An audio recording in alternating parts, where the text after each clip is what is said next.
Hello दोस्तों, नमस्कार। स्वागत है आप सभी का दिशा एकेडमी के यूट्यूब चैनल पर। दोस्तों, आज हम लोग पढ़ेंगे भारतीय राज्य व्यवस्था के 25 महत्वपूर्ण प्रश्न और उनकी व्याख्या देखेंगे। तो आज के वीडियो के माध्यम से हम लोग देखेंगे भारतीय राज्य व्यवस्था के 25 महत्वपूर्ण प्रश्न। चलिए शुरुआत करते हैं। आज का हमारा पहला प्रश्न है, निम्नलिखित में से कौन से मौलिक कर्तव्य हैं? तो निम्नलिखित में से कौन से मौलिक कर्तव्य हैं? यहाँ पर पहला ऑप्शन दिया है सार्वजनिक संपत्ति की सुरक्षा करना, वैज्ञानिक दृष्टिकोण और मानवता विकसित करना, भारत की संप्रभुता, अखंडता और एकता की रक्षा करना, और चौथा ऑप्शन दिया है ये सभी। तो जब हम बात करते हैं भारतीय संविधान की, तो जब भारतीय संविधान हमारा 26 जनवरी 1950 को लागू हुआ, तब भारतीय संविधान में मौलिक कर्तव्य का कोई भी जिक्र नहीं था। इसके बाद में 42वें संशोधन के माध्यम से जब वर्ष था 1976 द्वारा सरदार स्वर्ण सिंह समिति के सुझाव पर भारतीय संविधान में एक नया भाग जोड़ा गया, जिस भाग का नाम था भाग 4 का क खंड। भाग 4 का जोड़ा गया, इसमें जो अनुच्छेद रखा गया वो 51 का शामिल किया गया। तो 26 जनवरी 1950 में हमारे मूल संविधान में मूल कर्तव्य का कोई भी जिक्र नहीं था, लेकिन 42वें संविधान संशोधन वर्ष 1976 में सरदार स्वर्ण सिंह समिति की सिफारिश पर सरदार स्वर्ण सिंह समिति की सिफारिश पर एक नया भाग जोड़ा गया, भाग 4 का, और अनुच्छेद 51 का के अंतर्गत मौलिक कर्तव्यों को शामिल किया गया। प्रारंभ में मौलिक कर्तव्यों की संख्या 10 थी, लेकिन अगर हम वर्तमान की बात करें तो वर्तमान में इनकी संख्या बढ़कर 11 हो गई। जो 11वां मूल कर्तव्य जोड़ा गया वो 86वें संविधान संशोधन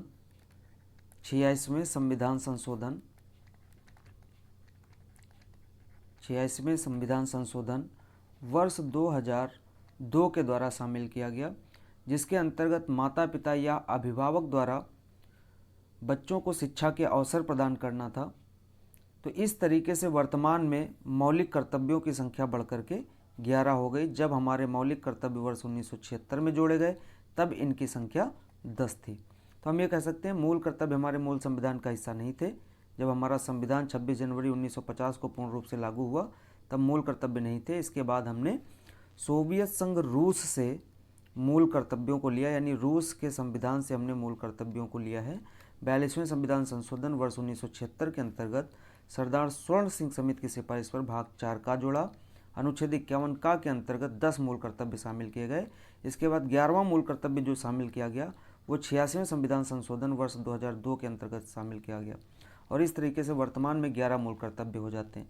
तो जब हम मूल कर्तव्यों की बात करते हैं तो सार्वजनिक संपत्ति की सुरक्षा करना ये भी हमारा मूल कर्तव्य है, वैज्ञानिक दृष्टिकोण और मानवता विकसित करना ये भी हमारा मूल कर्तव्य है, भारत की संप्रभुता, एकता, अखंडता की रक्षा करना ये भी हमारा मूल कर्तव्य है, भारतीय राष्ट्रीय आंदोलन को प्रेरित करने वाले जो भी ध्येय वाक्य हैं उनको हृदय में संजोए रखना और उनका पालन करना, भारतीय संविधान की रक्षा करना, इसके साथ साथ राष्ट्रीय ध्वज और राष्ट्रगान का आदर करना, ये सभी हमारे मूल कर्तव्य के अंतर्गत आते हैं। तो इस प्रश्न का सही उत्तर हो जाएगा डी, ये सभी हमारे मूल कर्तव्य हैं। ठीक है, चलिए देखते हैं अगला प्रश्न। अगला प्रश्न है हमारा, निम्न में से किसके मौलिक कर्तव्यों को उल्लेखित किया गया है? माफ़ कीजिएगा, यहाँ पर होना चाहिए था किसमें मौलिक कर्तव्यों को उल्लेख किया गया है। तो निम्नलिखित में से किसमें मौलिक कर्तव्यों को उल्लेखित किया गया है? तो जब हम बात करते हैं इस भारतीय संविधान में, तो अभी हमने जिक्र किया कि मूल संविधान में मौलिक कर्तव्यों को शामिल नहीं किया गया था। इसके बाद वर्ष 1976 में सरदार स्वर्ण सिंह समिति की सिफारिश पर एक नया भाग जोड़ा गया था, भाग 4 का, और भाग 4 का के अंतर्गत अनुच्छेद 51 के अंतर्गत मूल कर्तव्य रखे गए थे। प्रारंभ में इनकी संख्या 10 थी, लेकिन वर्तमान में संख्या इनकी बढ़कर 11 हो गई। 11वां मूल कर्तव्य जो जोड़ा गया वो 86वें संविधान संशोधन के अंतर्गत वर्ष 2002 में जोड़ा गया, जिसमें माता पिता के या अभिभावक के द्वारा शिक्षा का मौलिक कर्तव्य शामिल किया गया। वहीं अगर हम बात करते हैं भाग 3 में, तो भाग 3 में मौलिक अधिकारों को लिया गया है। मौलिक अधिकार, और मौलिक अधिकार हमारे अमेरिका के संविधान से लिए गए हैं। दूसरा, अगर हम भाग 2 की बात करें तो भाग 2 में नागरिकता को परिभाषित किया गया है। नागरिकता हमारी ब्रिटेन से ली गई है। भारत में एकल नागरिकता का प्रावधान है, ये भी ध्यान रखिएगा। ठीक है। भाग 4 की अगर जब हम बात करते हैं तो भाग 4 में DPSP यानी राज्य के नीति निर्देशक तत्वों को परिभाषित किया गया। तो मूल कर्तव्य हमारे भाग 4 का के अंतर्गत अनुच्छेद 51 में परिभाषित हैं। चलिए अगला प्रश्न देखते हैं। अगला प्रश्न है हमारा, 42वें संविधान संशोधन के माध्यम से भारतीय संविधान में कितने मूल कर्तव्य सम्मिलित किए गए थे। यानी 42वें संविधान संशोधन की अगर हम बात करते हैं तो ये संविधान संशोधन जो हुआ था वो सरदार स्वर्ण सिंह समिति की सिफारिश पर हुआ था। सरदार स्वर्ण सिंह समिति की सिफारिश पर, और इसके लिए जो वर्ष था वो था 1976। और इस संविधान संशोधन को, 42वें संविधान संशोधन को हम लघु संविधान का भी दर्जा देते हैं। लघु संविधान यानी 42वें संविधान संशोधन को हम लघु संविधान का दर्जा देते हैं। तो ये प्रश्न ये भी पूछा जा सकता है कि संविधान संशोधन को लघु संविधान का दर्जा दिया जाता है 42वें को। और 42वां संविधान संशोधन जो हुआ सरदार स्वर्ण सिंह समिति की सिफारिश पर हुआ। इनके द्वारा मौलिक कर्तव्यों की सिफारिश की गई और सोवियत संघ रूस से मूल कर्तव्य शामिल किया गया। रूस के संविधान से हमने मूल कर्तव्यों को भारतीय संविधान में शामिल किया। और प्रारंभ में इनकी संख्या जो थी वो 10 थी, परंतु 11वां मूल कर्तव्य जो शामिल किया गया वो वर्ष 2002 में 11वां शामिल किया गया। तो 11वां जो शामिल किया गया वो शामिल किया गया 2002 में। तो 42वें संविधान संशोधन के माध्यम से भारतीय संविधान में कितने मूल कर्तव्य शामिल थे, तो उत्तर हो जाएगा सी। चलिए अगला प्रश्न। अगला प्रश्न है, भारतीय संविधान के लिए DPSP यानी राज्य के निदेशक सिद्धांत निम्नलिखित में से किस संविधान से प्रेरित हैं। देखिए, जब हम बात करते हैं directive principle of state policy यानी राज्य के नीति निर्देशक तत्वों की, तो राज्य के नीति निर्देशक तत्व हमारे आयरलैंड से लिए गए हैं। आयरलैंड से ही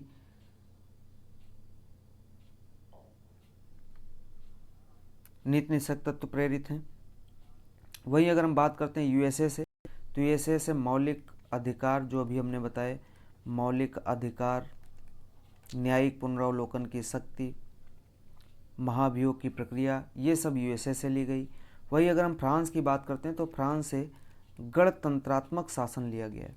यानी भारत के गणतंत्रात्मक जो स्वरूप है वो गणतंत्रात्मक शासन कहाँ से लिया गया है, आयरलैंड से, फ्रांस से। और आयरलैंड से राज्य के नीति निर्देशक तत्व यानी DPSP कहाँ से लिए गए, राज्य के नीति निर्देशक तत्व आयरलैंड से लिए गए। ठीक है, तो इसका सही उत्तर हो जाएगा सी, आयरलैंड। राज्य के नीति निर्देशक सिद्धांत कहाँ से लिए गए, आयरलैंड से। अगर हम बात करें DPSP की यानी राज्य के नीति निर्देशक तत्वों की, तो इनको भाग 4 के अंतर्गत आर्टिकल 36 से लेकर 51 के बीच में उल्लेखित किया गया है। ठीक है, राज्य के नीति को भाग 4 के आर्टिकल 36 से 51 के बीच परिभाषित किया गया। चलिए अगला प्रश्न देखें।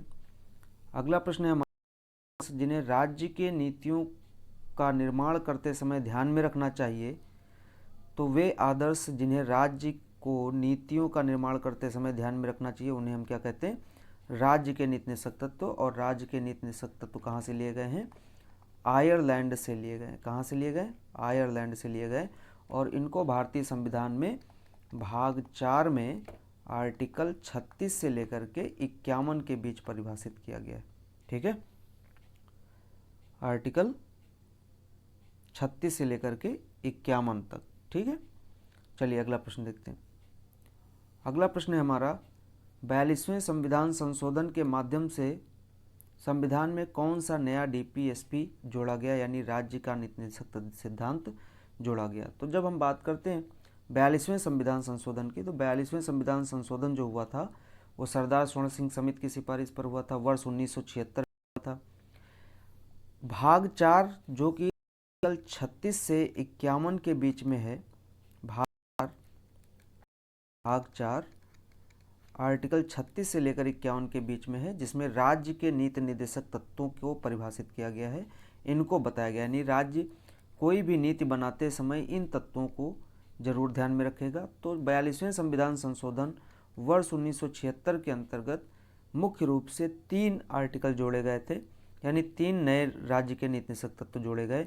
उसमें से एक था 39 का आर्टिकल 39 का, जिसमें बात की गई समान न्याय और निःशुल्क विधिक सहायता की, जो कि आपके उत्तर में दिया हुआ है ऑप्शन बी में, समान न्याय और निःशुल्क विधिक सहायता, ये शामिल गया 39 के अंतर्गत।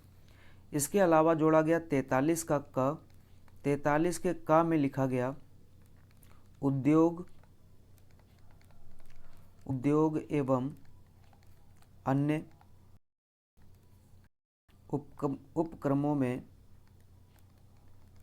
उपक्रमों में कर्मकारों की भागीदारी।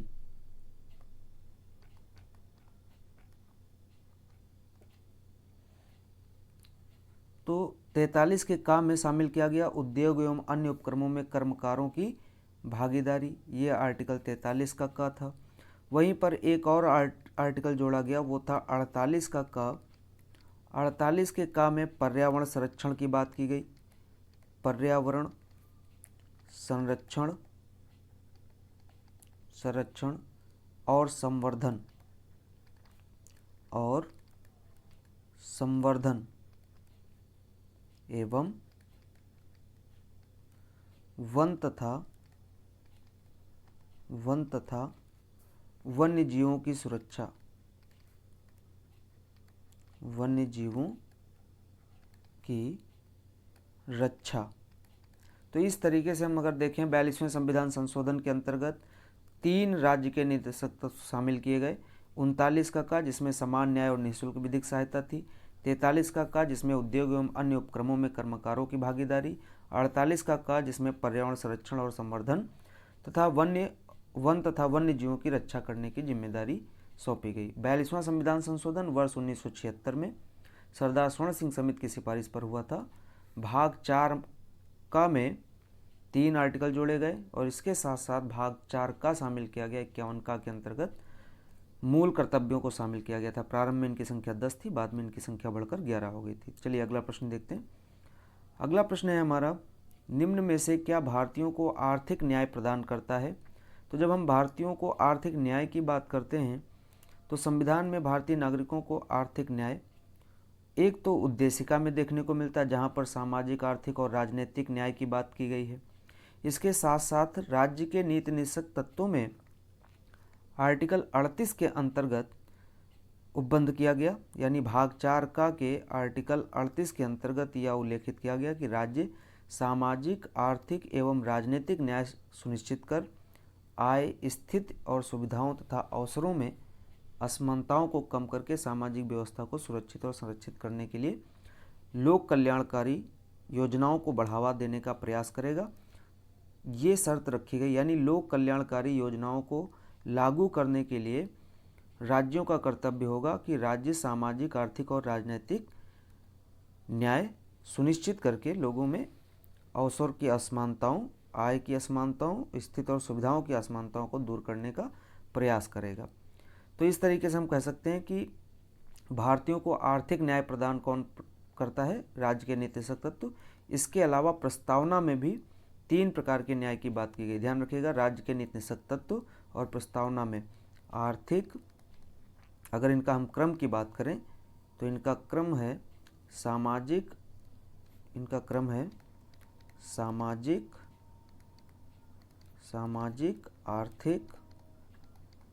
आर्थिक एवं राजनैतिक। तो इन 3 न्याय की बात की गई है। वो चाहे तो आर्टिकल 38 हो, अनुच्छेद 38 के अंतर्गत, यानी भाग 4 के आर्टिकल 38 के अंतर्गत सामाजिक, आर्थिक और राजनीतिक न्याय का उपबंध किया गया है। तो इसका सही उत्तर हो जाएगा सी, राज्य के नीति निर्देशक तत्व। चलिए अगला प्रश्न देखते हैं। अगला प्रश्न है, भारत का एकमात्र राज्य जहां समान सिविल कोड का प्रावधान है। तो भारत का ऐसा राज्य गोवा है जहां पर समान सिविल कोड लागू है। जहां पर हम समान सिविल कोड या समान सिविल संहिता की बात करते हैं तो भाग 4 के अनुच्छेद 44 में समान सिविल संहिता या समान नागरिक संहिता के बारे में प्रावधान किया गया है। लेकिन जब हम राज्य की बात करते हैं तो एकमात्र राज्य है भारत का जहां पर समान सिविल कोड लागू है, यानी सभी धर्मों के लिए एक समान पद्धतियां लागू हैं। तो समान नागरिक संहिता, जिसको हम समान आचार संहिता अथवा धर्मनिरपेक्ष कानून कहते हैं, सभी धर्म के लोगों के लिए समान रूप से लागू होता है। भारत के एकमात्र राज्य किसमें लागू है? गोवा में लागू है। तो गोवा में समान सिविल कोड का प्रावधान किया गया है। विश्व के अधिकतर देश में यह कानून लागू होता है, लेकिन भारत में एकमात्र राज्य कौन सा है? गोवा। तो इसका सही उत्तर हो जाएगा गोवा। चलिए अगला प्रश्न देखें। अगला प्रश्न है हमारा, संसदीय प्रणाली में कार्यपालिका किसके प्रति उत्तरदायी होती है? यानी संसदीय प्रणाली में कार्यपालिका किसके प्रति उत्तरदायी होती है? जब हम बात करें भारतीय संविधान की, तो भारतीय संविधान में संसदीय प्रणाली को अपनाया गया। सबसे पहली चीज़, भारतीय संसद का स्वरूप या भारत में शासन प्रणाली का स्वरूप कैसा है? तो संसदीय शासन प्रणाली है। और संसदीय शासन प्रणाली में जो मुखिया होता है देश का, वो होता है प्रधानमंत्री। कौन होता है? प्रधानमंत्री। यानी संसदीय शासन प्रणाली में देश का जो मुखिया होता है, इसका जो संसदीय शासन प्रणाली का मुखिया होता है वो प्रधानमंत्री होता है। ठीक है। और संसदीय शासन प्रणाली में मुख्य लक्षण अगर हम देखें तो कार्यपालिका का जो विधायिका होता है वो लोकसभा के प्रति उत्तरदायी होता है। किसके प्रति उत्तरदायी होता है? लोकसभा के प्रति। और यहाँ पर कार्यपालिका अध्यक्षीय शासन प्रणाली की तरह स्वतंत्र नहीं होती है। यानी जहाँ पर अध्यक्षीय शासन प्रणाली होती है वैसे स्वतंत्रता नहीं होती है। ठीक है। लेकिन अगर हम बात करें कार्यपालिका किसके प्रति उत्तरदायी होती है, तो विधायिका के प्रति उत्तरदायी होती है। यहाँ पर ऑप्शन में मिसप्रिंट है थोड़ा सा, क्योंकि भारतीय संसदीय प्रणाली ब्रिटेन की संसदीय प्रणाली से लिया गया है। यानी भारतीय संसदीय प्रणाली ब्रिटेन के तर्ज पर आधारित है। और संसदीय शासन प्रणाली में जो देश का मुखिया होता है या सरकार का जो मुखिया होता है वो प्रधानमंत्री होता है। और मुख्य रूप से संसदीय शासन प्रणाली में कार्यपालिका विधायिका के लिए, तो यहाँ विधानमंडल के बाद आप लिख सकते हैं विधायिका।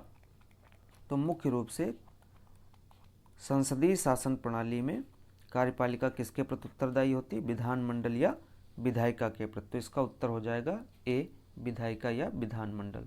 ठीक है। चलिए अगला प्रश्न देखते हैं। अगला प्रश्न है, निम्नलिखित में से किसके पास लोकसभा सत्र को स्थगित करने की शक्ति है? जब हम बात करते हैं भारतीय संविधान की, तो भारतीय संविधान का अनुच्छेद 85 इस बात की ओर इशारा करता है कि राष्ट्रपति संसद के सदनों को आहूत कर सकता है, उनके सदनों के सत्र को आहूत कर सकता है, उनका सत्रावसान कर सकता है तथा आवश्यकता पड़ने पर लोकसभा का विघटन भी कर सकता है। चूँकि राज्यसभा का विघटन नहीं हो सकता, इसलिए लोकसभा को विघटित भी कर सकता है। इसके साथ साथ देखने को मिलता है कि अगर किसी विधान को लेकर के या विधि को लेकर के दोनों सदनों में सामंजस्य नहीं बैठता है, तो राष्ट्रपति अनुच्छेद 108 के अंतर्गत संयुक्त अधिवेशन भी आमंत्रित कर सकता है। लेकिन यहाँ पर प्रश्न जो पूछा गया है, निम्नलिखित में से किसके पास लोकसभा सत्र को स्थगित करने की शक्ति है? तो लोकसभा सत्र को स्थगित करने की शक्ति, लोकसभा को स्थगित करने की शक्ति पूछी जा रही, तो लोकसभा को स्थगित करने की शक्ति किसके पास है? लोकसभा अध्यक्ष के पास होती है। वहीं पर कुछ समय के लिए या कुछ घंटे के लिए ये लोकसभा अध्यक्ष जो है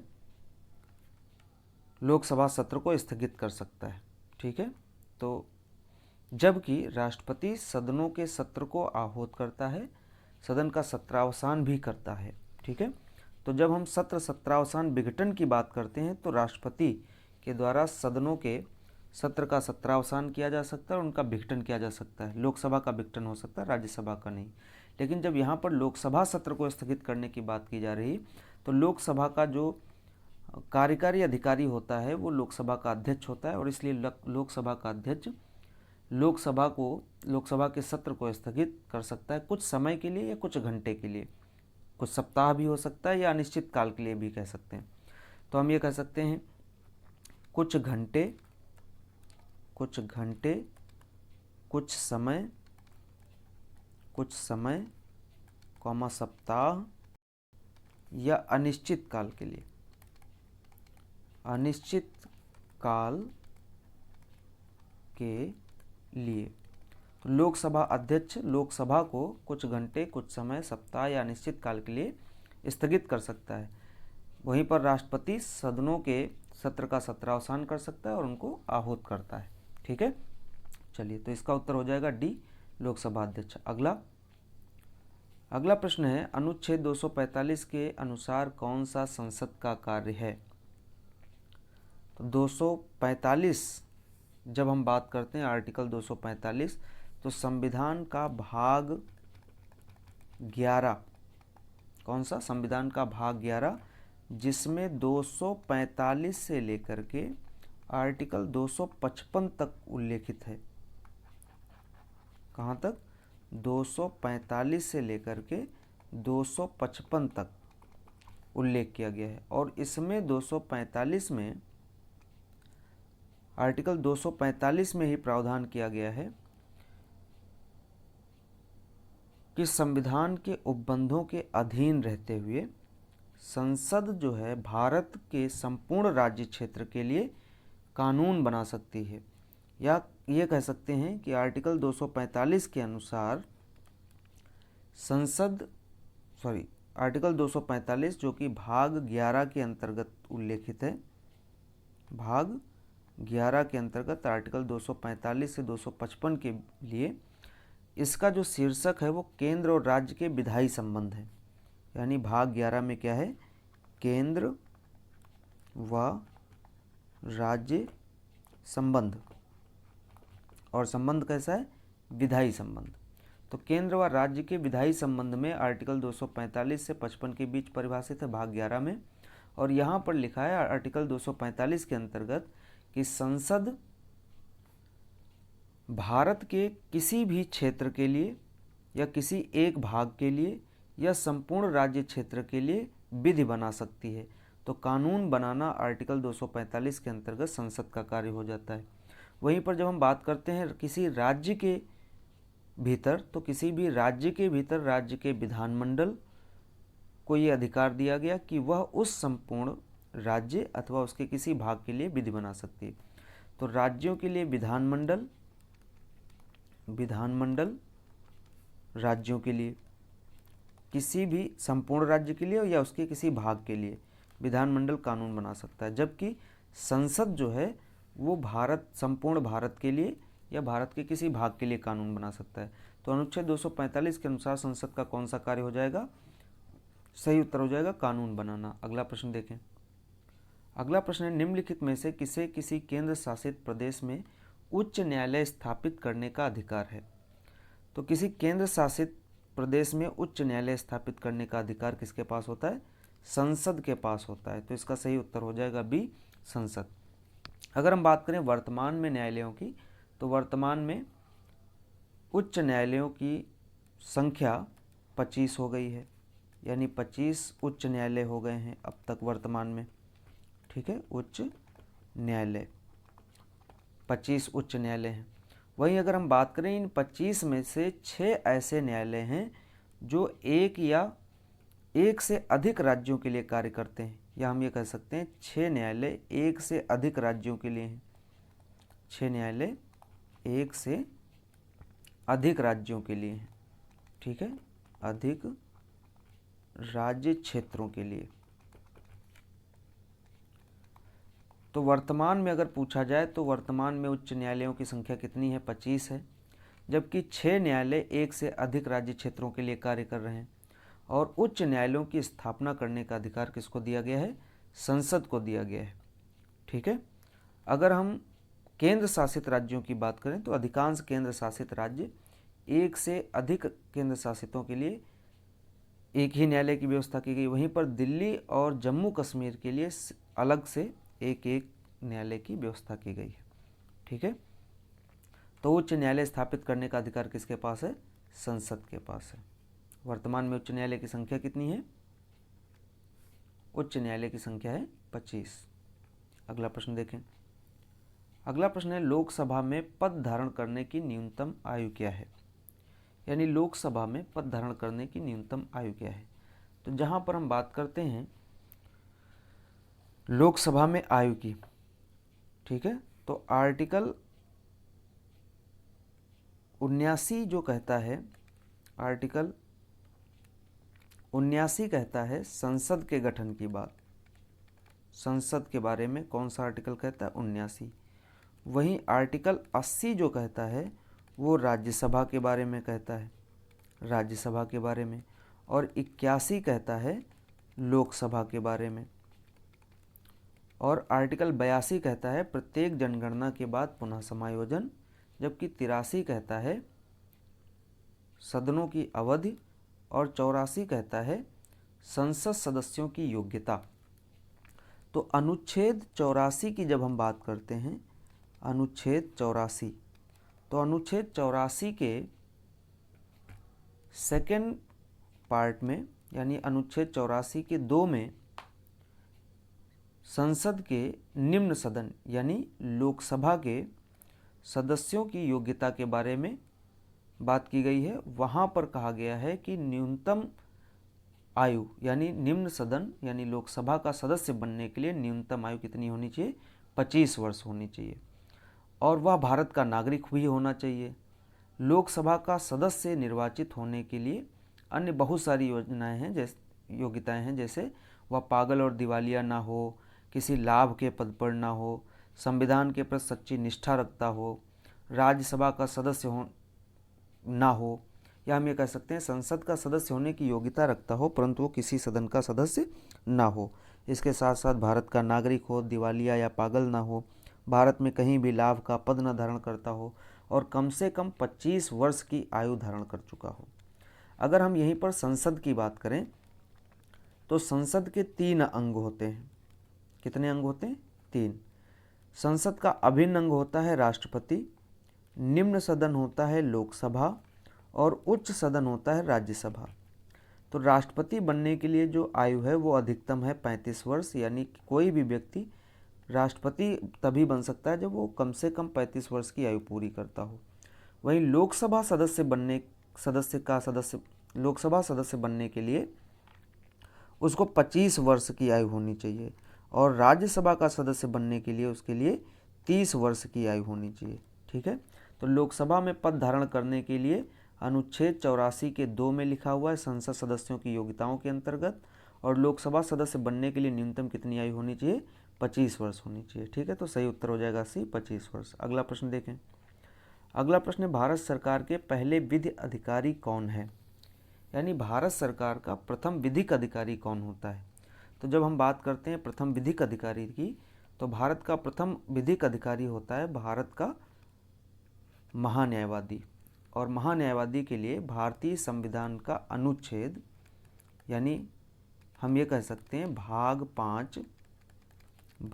5 का अनुच्छेद 76, अनुच्छेद 76 भारत के महान्यायवादी के बारे में कहता है। और भारत का जो महान्यायवादी है उसकी नियुक्ति राष्ट्रपति के द्वारा सरकार की सलाह पर की जाती है, या हम ये कह सकते हैं प्रधानमंत्री की सलाह पर राष्ट्रपति महान्यायवादी की नियुक्ति करता है। इसका कार्यकाल चूँकि संविधान में तय नहीं है अथवा यह राष्ट्रपति के प्रसाद पर्यंत, यानी नियुक्ति कौन करता है? नियुक्ति करता है राष्ट्रपति। राष्ट्रपति किसकी सलाह पर? प्रधानमंत्री की या मंत्रिपरिषद कह सकते हैं सलाह पर। ठीक, राष्ट्रपति के द्वारा। और कार्यकाल जो होता है इसका कार्यकाल ये प्रसाद पर्यंत होता है, राष्ट्रपति के प्रसाद पर्यंत ये पद तक बना रहता है। तो इस तरीके से हम कह सकते हैं भारत सरकार का पहला विधिक अधिकारी जो होता है वो भारत का महान्यायवादी होता है, और प्रथम विधिक अधिकारी होने के नाते इसे संघ में प्रथम सुनवाई का अधिकार प्राप्त है। और इसी के अंतर्गत और हम कह सकते हैं कि अनुच्छेद 88 के अंतर्गत संसद की कार्यवाही में भाग ले सकता है, यानी संसद की कार्यवाही में दोनों सदनों में भाग ले सकता है, दोनों सदनों में भाग लेता है, परंतु इसको मतदान देने का कोई अधिकार नहीं है। ठीक है, तो अनुच्छेद 88 के अनुसार संसद की कार्रवाई में दोनों सदनों में भाग लेता है। नियुक्ति राष्ट्रपति के द्वारा, कार्यकाल राष्ट्रपति के प्रसाद पर्यंत होता है, और इसका प्रावधान किया गया आर्टिकल 76 में। तो भारत सरकार का प्रथम विधिक अधिकारी कौन हो जाएगा? भारत का महान्यायवादी। ठीक है, सही उत्तर हो जाएगा सी। अगला प्रश्न देखें। अगला प्रश्न है, निम्नलिखित में से कौन राष्ट्रपति को पद की शपथ दिलाता है? तो जब हम बात करते हैं राष्ट्रपति के शपथ की, तो भाग 5 में आर्टिकल 52 से लेकर के और 62 तक मुख्य रूप से राष्ट्रपति के बारे में लिखा है। और इस तरीके से जब हम राष्ट्रपति की शपथ की बात करते हैं तो राष्ट्रपति की शपथ लिखा हुआ है अनुच्छेद 60 में। किस आर्टिकल में है? अनुच्छेद 60 में। और इसके अंतर्गत कहा गया कि राष्ट्रपति को शपथ भारत के मुख्य न्यायाधीश या उसकी अनुपस्थिति में उच्चतम न्यायालय के किसी भी वरिष्ठतम न्यायाधीश द्वारा दिलाई जाएगी। यानी राष्ट्रपति भारत के मुख्य न्यायाधीश यानी चीफ जस्टिस ऑफ इंडिया के समक्ष या उसकी अनुपस्थिति में अन्य कोई वरिष्ठ न्यायाधीश सर्वोच्च न्यायालय का है, उसके समक्ष शपथ और प्रतिज्ञान पर हस्ताक्षर करेगा। यानी शपथ ग्रहण करेगा तथा शपथ ग्रहण करेगा और प्रतिज्ञान पर हस्ताक्षर करेगा। ठीक है, राष्ट्रपति का निर्वाचन एक निर्वाचक मंडल के द्वारा किया जाता है, जिसमें लोकसभा, राज्यसभा और राज्यों की विधानसभाओं के निर्वाचित सदस्य भाग लेते हैं। यानी संसद के दोनों सदनों के निर्वाचित सदस्य, इसके साथ साथ राज्यों के विधान सभा के निर्वाचित सदस्य और केंद्र शासित में दिल्ली और पांडिचेरी के विधानसभा के निर्वाचित सदस्य भाग लेते हैं। ठीक है, शपथ किसके समक्ष ग्रहण करता है? भारत के मुख्य न्यायाधीश के समक्ष, और अगर वो अनुपस्थित होता है तो कोई भी वरिष्ठ न्यायाधीश सर्वोच्च न्यायालय का जो है उसके बाद शपथ दिला सकता है। ठीक है, तो इसका सही उत्तर हो जाएगा बी, भारत के मुख्य न्यायाधीश। अगला प्रश्न देखें। अगला प्रश्न है, लोकसभा में मतदान करते समय टाई की स्थिति में किसके पास वोट डालने का अधिकार होता है?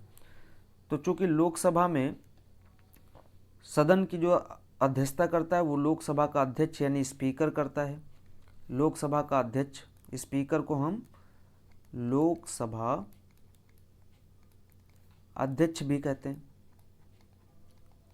और ये सदन की अध्यक्षता करता है।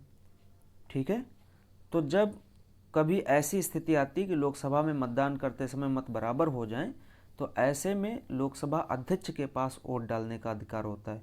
और ये जो व्याख्या है वो संसद में मतदान, सदनों में रिक्तियों के होते हुए सदन की कार्रवाई से संबंधित आर्टिकल है। और ये अनुच्छेद कौन सा है? अनुच्छेद है 100। यानी अनुच्छेद 100 के 1 के अंतर्गत ये अधिकार लोकसभा अध्यक्ष के पास लोकसभा में है। और वहीं पर यहाँ ध्यान रखिएगा, लोकसभा में पूछा गया है तो लोकसभा में लोकसभा अध्यक्ष के पास है, और यही अधिकार राज्यसभा में राज्यसभा के सभापति के पास है। ठीक है, तो इस तरीके से लोकसभा का जो स्पीकर होता है वो दल बदल के आधार पर अयोग्यता संबंधी प्रश्नों का विनिश्चय भी करता है। लोकसभा और राज्यसभा के संयुक्त अधिवेशन की अध्यक्षता भी करता है। लोकसभा स्पीकर भारतीय संसदीय समूह के पदेन सभापति के रूप में कार्य करता है, यानी लोकसभा के अध्यक्ष के रूप में कार्य करता है। और इसको लोकसभा में मतदान करते समय टाई की स्थिति में वोट डालने का भी अधिकार होता है। तो इसका सही उत्तर हो जाएगा बी, स्पीकर के पास। ठीक है, अगला प्रश्न देखें। अगला प्रश्न है, इनमें से कौन भारत का कार्यवाहक राष्ट्रपति नहीं था? तो जब हम बात करते हैं भारत के कार्यवाहक राष्ट्रपति की, अगर हम राष्ट्रपति की बात करते हैं तो 52 से लेकर के, यानी संविधान के भाग 5 में 52 से लेकर के 62 तक राष्ट्रपति के बारे में लिखा हुआ है। अगर हम बात करते हैं भारत के राष्ट्रपति, तो इससे पहले भारत के अब तक जो भी राष्ट्रपति हुए उनसे संबंधित हमने वीडियो बना रखी है।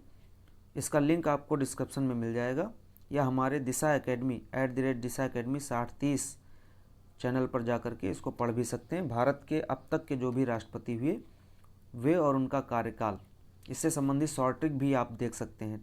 ठीक है, तो इसके लिए अलग से वीडियो बना हुआ है, आप जाकर वहाँ से देख लीजिएगा। हम यहाँ बात करते हैं भारत में कौन कार्यवाहक राष्ट्रपति नहीं था। तो सबसे पहले हम जान लेते हैं भारत के राष्ट्रपति कौन कौन थे। तो अगर हम बात करें तो डॉक्टर जाकिर हुसैन, ये जो डॉक्टर जाकिर हुसैन हैं ये भारत के तीसरे राष्ट्रपति थे और प्रथम मुस्लिम राष्ट्रपति थे, यानी प्रथम मुस्लिम राष्ट्रपति थे। ठीक है, प्रथम मुस्लिम और भारत के तीसरे राष्ट्रपति थे डॉक्टर जाकिर हुसैन। और ये पहले राष्ट्रपति थे जिनकी पद पर रहते हुए मृत्यु हो गई थी। ठीक है, यानी पद पर रहते हुए मृत्यु हुई थी। तो डॉक्टर जाकिर हुसैन की मृत्यु जो हुई थी वो हुई थी 3 मई 1969 को। 3 मई 1969 को डॉक्टर जाकिर हुसैन की मृत्यु के बाद वीवी गिरी लगभग 3 जून 1969 से लेकर के 20 जुलाई 1969 तक कार्यवाहक राष्ट्रपति रहे। यानी वीवी गिरी जो थे वो प्रथम कार्यवाहक राष्ट्रपति हो गए। इसके बाद में ये चौथे राष्ट्रपति बन गए, यानी 4th नंबर के ये राष्ट्रपति बन गए। ठीक है, और जब वीवी गिरी राष्ट्रपति बने तो इनका कार्य रहा 24 अगस्त 1969 से लेकर के 24 अगस्त 1974 तक, यानी 1974 तक ये भारत के राष्ट्रपति रहे, 4th राष्ट्रपति रहे। ठीक है, इसके बाद में दूसरे राष्ट्रपति मुस्लिम राष्ट्रपति बने जिनका नाम था फ़खरुद्दीन अली अहमद। फ़खरुद्दीन अली अहमद की मृत्यु हुई पद पर रहते हुए 20 जुलाई को 1969 को, जब वीवी गिरी ने निर्वाचन में भाग लेने के लिए त्यागपत्र दिया, राष्ट्रपति के निर्वाचन में भाग लेने के लिए त्यागपत्र दिया, तो उनकी जगह पर एम हिदायतुल्लाह ने कार्यवाहक राष्ट्रपति के रूप में पद ग्रहण किया और 24 अगस्त 1969 तक एम हिदायतुल्लाह राष्ट्रपति बने रहे। इसके बाद वीवी गिरी ने पूर्णकालिक राष्ट्रपति के रूप में शपथ ग्रहण कर ली थी। इसके बाद में जब दूसरे मुस्लिम राष्ट्रपति फ़खरुद्दीन अली अहमद थे, तो फ़खरुद्दीन अली अहमद की मृत्यु जो हुई वो 11 फरवरी 1977 को हुई, फ़खरुद्दीन अली अहमद की। तो 11 फरवरी 1977 से 25 जुलाई, समझिएगा इसको, यानी 20 जुलाई से 1969 से 20 जुलाई 1969 से लेकर के और 24 अगस्त 1969 तक हिदायतुल्लाह रहे। इसके बाद में जब फ़खरुद्दीन अली अहमद का निधन हुआ 11 फरवरी 1977 को, तब बीटी जत्ती ने कार्यवाहक राष्ट्रपति के रूप में पद ग्रहण किया और ये 25 जुलाई 1977 तक 25 जुलाई 1977 तक कार्यवाहक राष्ट्रपति के रूप में, यानी 11 फरवरी 1977 से लेकर 25 जुलाई, इसको सही कर लीजिएगा, 25 जुलाई 1977 तक ये कार्यवाहक राष्ट्रपति बने रहे। और इसके बाद में नीलम संजीव रेड्डी ने 25 जुलाई को 5वें राष्ट्रपति के रूप में शपथ ग्रहण की थी। ठीक है,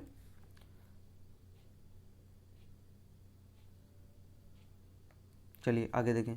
तो इनमें बीवी गिरी और हिदायतुल्लाह बीडी जत्ती, ये 3 लोग कार्यवाहक राष्ट्रपति थे, जबकि डॉक्टर जाकिर हुसैन प्रथम मुस्लिम राष्ट्रपति थे और तीसरे भारत के राष्ट्रपति थे। डॉक्टर राजेंद्र प्रसाद राधाकृष्णन के बाद तीसरे राष्ट्रपति बने और ये प्रथम मुस्लिम राष्ट्रपति बने। तो ये कार्यवाहक राष्ट्रपति नहीं बने थे बल्कि पूर्णकालिक राष्ट्रपति बने थे। इसके बाद इनकी पद पर रहते हुए 3 मई 1969 को इनकी मृत्यु हो गई थी। फिर बीबी गिरी ने इनके स्थान पर कार्यवाहक राष्ट्रपति की भूमिका निभाई थी। तो इस प्रश्न का उत्तर हो जाएगा इनमें से कौन भारत के कार्यवाहक राष्ट्रपति नहीं थे, तो उत्तर हो जाएगा डॉक्टर जाकिर हुसैन। ये पूर्णकालिक राष्ट्रपति थे, ये कार्यवाहक नहीं थे। शेष बीबी गिरी, न्यायमूर्ति हिदायतुल्लाह और बीडी जत्ती ये कार्यवाहक राष्ट्रपति के पद पर भी कार्य किए। ठीक है, चलिए अगला प्रश्न देखते हैं। अगला प्रश्न है, भारत में राष्ट्रपति अपना कार्यकाल पूरा होने से पहले अपना त्यागपत्र किसको सौंपते हैं? तो भारत का जो भी राष्ट्रपति अपना कार्यकाल पूरा होने से पहले अगर वो चाहे तो अपना पद रिक्त कर सकता है और इसके लिए ये उपराष्ट्रपति के नाम से संबोधित करते हुए अपना त्यागपत्र उपराष्ट्रपति को सौंपता है। उपराष्ट्रपति राष्ट्रपति के त्यागपत्र की सूचना यानी उपराष्ट्रपति इसकी सूचना तत्काल में लोकसभा को दे देता है और लोकसभा के अध्यक्ष को हम कह सकते हैं, लोकसभा को पहुंचाता है और लोकसभा के अध्यक्ष को इसकी सूचना देता है। क्यों? जिससे कि संबंधित विधेयक अगर कोई हो तो अब उपराष्ट्रपति के पास भेजे जाएं। ठीक है, तो भारत में राष्ट्रपति अपना कार्यकाल पूरा होने से पहले अपना त्यागपत्र किसको दे सकता है? उपराष्ट्रपति। वहीं अगर हम कार्यकाल की बात करें राष्ट्रपति के, तो भाग 5 के अनुच्छेद 56 में राष्ट्रपति का कार्यकाल है। राष्ट्रपति का कार्यकाल होता है 5 वर्ष। 5 वर्ष से पहले स्वेच्छा से अपना त्यागपत्र उपराष्ट्रपति को संबोधित करके दे सकता है और उपराष्ट्रपति इसकी सूचना लोकसभा के अध्यक्ष को देगा, अथवा महाभियोग के द्वारा भी राष्ट्रपति को उसके पद से कार्यकाल से पूर्ण होने से पहले भी उसको पद से हटाया जा सकता है। और महाभियोग की प्रक्रिया जो ली गई है वो अमेरिका के संविधान से ली गई है। कहाँ से? अमेरिका से ली गई है। और अनुच्छेद की अगर हम बात करें तो महाभियोग 61 के अंतर्गत लिखा हुआ है, आर्टिकल 61 में महाभियोग की प्रक्रिया है। तो महाभियोग की प्रक्रिया द्वारा भी कार्यकाल पूरा होने से पहले राष्ट्रपति को हटाया जा सकता है। इसके अलावा वह स्वेच्छा से भी त्यागपत्र दे सकता है, ठीक है, या असमर्थता व्यक्त करे तब भी उसकी जगह पर उपराष्ट्रपति कार्य करने लगता है। ठीक है, उपराष्ट्रपति राष्ट्रपति के त्यागपत्र की सूचना लोकसभा अध्यक्ष को देता है। अगर हम राष्ट्रपति के कार्यकाल की बात करें तो आर्टिकल 56 में राष्ट्रपति के कार्यकाल को लिखा है, जहां पर 5 वर्ष इसका कार्यकाल लिखा हुआ है। अगला प्रश्न देखते हैं। अगला प्रश्न है, राष्ट्रपति के द्वारा राज्यसभा में कितने सदस्यों को नामित किया जाता है? तो राज्यसभा में नामांकन की अगर बात करें तो राज्यसभा की संरचना आर्टिकल अनुच्छेद 80 में है और 80 के 2 के अंतर्गत यानी सब पार्ट 2 के अंतर्गत राज्यसभा में 12 सदस्यों को, कितने सदस्यों को? 12 सदस्य ऐसे व्यक्तियों को, यानी राष्ट्रपति राज्यसभा में ऐसे व्यक्तियों को मनोनीत करने का अधिकार रखता है जो साहित्य, कहाँ से? साहित्य, कला, समाज सेवा के क्षेत्र में विशेष योगदान रखते हों या अनुभव रखते हों। और ये जो प्रक्रिया ली गई है राष्ट्रपति के द्वारा राज्यसभा में नामांकन की प्रक्रिया, ये कहाँ से ली गई है? आयरलैंड के संविधान से। ठीक है, तो हम ये कह सकते हैं कि राज्यसभा में मनोनयन की प्रक्रिया आयरलैंड के संविधान से ली गई है और राज्यसभा में आर्टिकल 80 के 2 के अंतर्गत साहित्य, कला, समाज सेवा में विशेष योगदान देने वाले या विशेष अनुभव रखने वाले किसी भी 12 व्यक्तियों को राष्ट्रपति मनोनीत करने का अधिकार रखता है। तो इसका सही उत्तर हो जाएगा संख्या कितनी है? 12। और एक चीज़ ध्यान रखना है,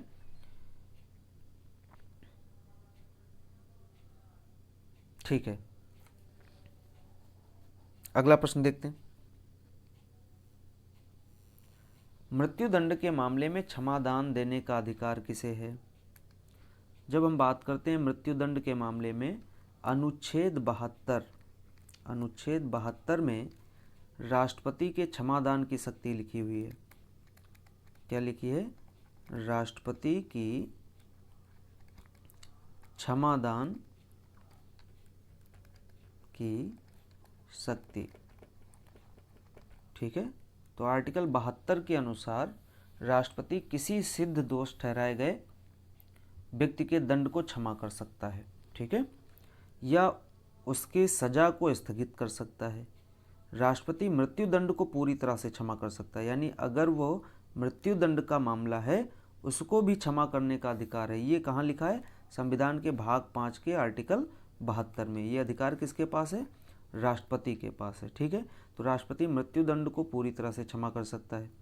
और जब क्षमादान की पूर्व याचिका राष्ट्रपति ने रद्द कर दी हो तो दूसरी याचिका दायर नहीं की जा सकती। ये भी ध्यान रखना है। राष्ट्रपति किसी भी व्यक्ति के आर्टिकल 72 के अंतर्गत किसी भी व्यक्ति के सजा में परिहार कर सकता है, निलंबन कर सकता है, उसका लघुकरण कर सकता है और मृत्यु दंड के मामले में उसको पूर्णतया क्षमा भी कर सकता है। ठीक है, तो ये अधिकार किसके पास है? राष्ट्रपति के पास है। अगला प्रश्न देखें।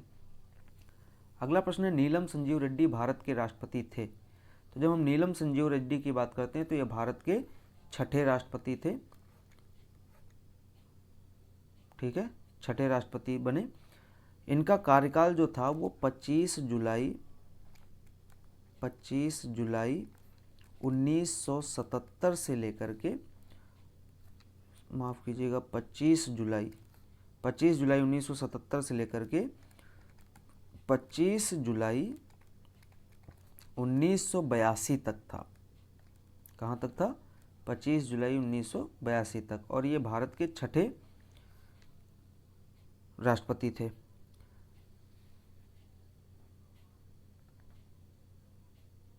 1977 में जब इंदिरा गांधी आम चुनाव में पराजित हुई तो जनता पार्टी ने इनको राष्ट्रपति का प्रत्याशी बनाया था और ये भारत के पहले गैर कांग्रेसी राष्ट्रपति थे। यानी नीलम संजीव रेड्डी जो थे वो प्रथम गैर कांग्रेसी यानी जनता पार्टी के बैनर तले इन्होंने राष्ट्रपति का पद यानी चुनाव लड़ा था और इसलिए ये प्रथम गैर कांग्रेसी थे, नीलम संजीव रेड्डी।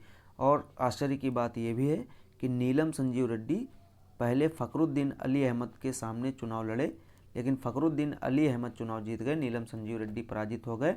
इसके बाद में जब दोबारा से ये चुनाव लड़े जनता पार्टी के बहुमत की सरकार में तो इनको निर्विरोध राष्ट्रपति चुन लिया गया। कैसा? निर्विरोध राष्ट्रपति बन गए। तो इस तरीके से ये भी हम कह सकते हैं एकमात्र ऐसे राष्ट्रपति जो निर्विरोध चुने गए नीलम संजीव रेड्डी थे, गैर कांग्रेसी थे। 25 जुलाई 1977 से लेकर 25 जुलाई 1982 तक भारत के 6ठवें राष्ट्रपति के रूप में इनका कार्यकाल था। ठीक है, तो इनका सही उत्तर हो जाएगा बी, 6ठे राष्ट्रपति बने। अगला प्रश्न देखें। निम्नलिखित में से कौन सी समिति ने मूल कर्तव्यों को संविधान में सम्मिलित करने का सुझाव दिया? जब हम बात करते हैं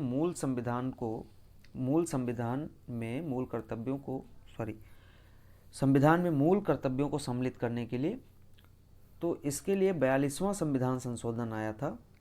कौन सा था? अभी हम बात कर चुके हैं 42वां